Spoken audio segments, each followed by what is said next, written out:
అనుకున్నాం తుఫాన్ గురించి, కానీ ఎప్పటికీ దారి మళ్ళీ అనుకున్నాము పడాల్సిన అవసరం లేదు. కొంచెం మబ్బులు అవి ఉంటే మనం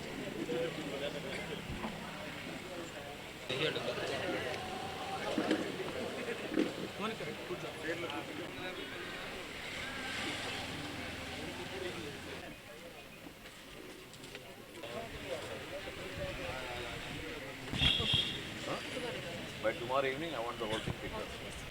సబ్ కలెక్టర్ గారు చెప్పండి, సబ్ కలెక్టర్ గారు చెప్పి రేపు లారీస్ ఇక్కడ తెప్పించండి.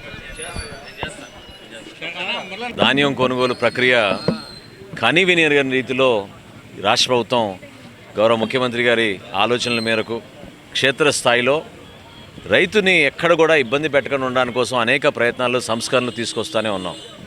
వాతావరణంలో కొంచెం మార్పు వచ్చిందనే ఉద్దేశంతో చాలామంది పాపం కష్టపడిన పంట నష్టపోకూడదనే ఉద్దేశంతో రైతులు ఎంతో ఆందోళన చెందుతున్నారు. ఈరోజు సోదరులు నాకు ఐతనగర్ మన ప్రాంతంలో రైతులు వాళ్ళు పడుతున్న కష్టాల గురించి వివరించారు.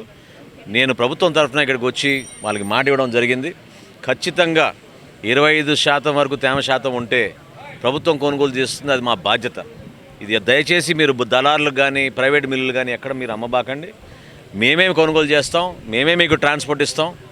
లారీల ఏర్పాట్లు రేపు మధ్యాహ్నం 3 లోపు ప్రభుత్వం నుంచి మేమే చేస్తాం. లేబర్ కోసం కూడా అడ్వాన్స్ మేమే ఇస్తాం రైతులకి తప్ప రైతులు దీని గురించి ఆందోళన చెందాల్సిన అవసరం లేదు. చిన్న ఉదాహరణ చెప్తాను.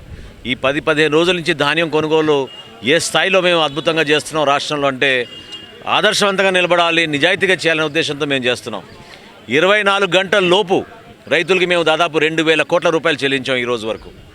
అదేవిధంగా 7,39,000 మెట్రిక్ టన్నులు ధాన్యం సేకరించాం. నిన్న ఒక్కరోజు కృష్ణా జిల్లాలో 83,000 మెట్రిక్ టన్నులు మేము ధాన్యం కొనుగోలు చేశాం.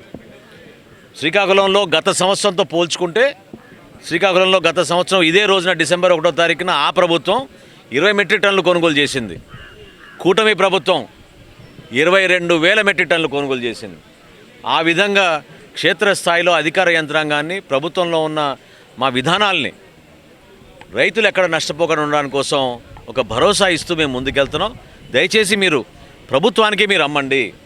మీరు అమ్మిన ఎక్కడైతే మీరు మిల్లుకి తీసుకెళ్ళి స్లిప్ జనరేట్ చేసి అక్నాలజ్మెంట్ ఇస్తారో అదే క్షణం నుంచి 24 గంటల్లోనే మీ ఖాతాల్లోకి డబ్బులు జమ అయిపోతాయి.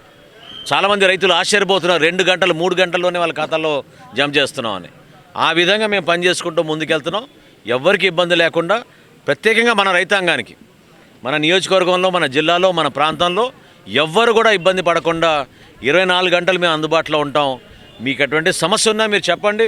స్పందించే మనస్తత్వం స్పందించే ఆలోచన మన కూటమి ప్రభుత్వంది. గౌరవ ముఖ్యమంత్రి గారు కానివ్వండి, ఉప ముఖ్యమంత్రి గారు కానీ ఎప్పుడు కూడా కోరింది రైతుని మాత్రం మన ఎట్టి పరిస్థితుల్లో ఇబ్బంది కలిగించకూడదనే ఆలోచనతో మేము ఈ కార్యక్రమం చేస్తున్నాం.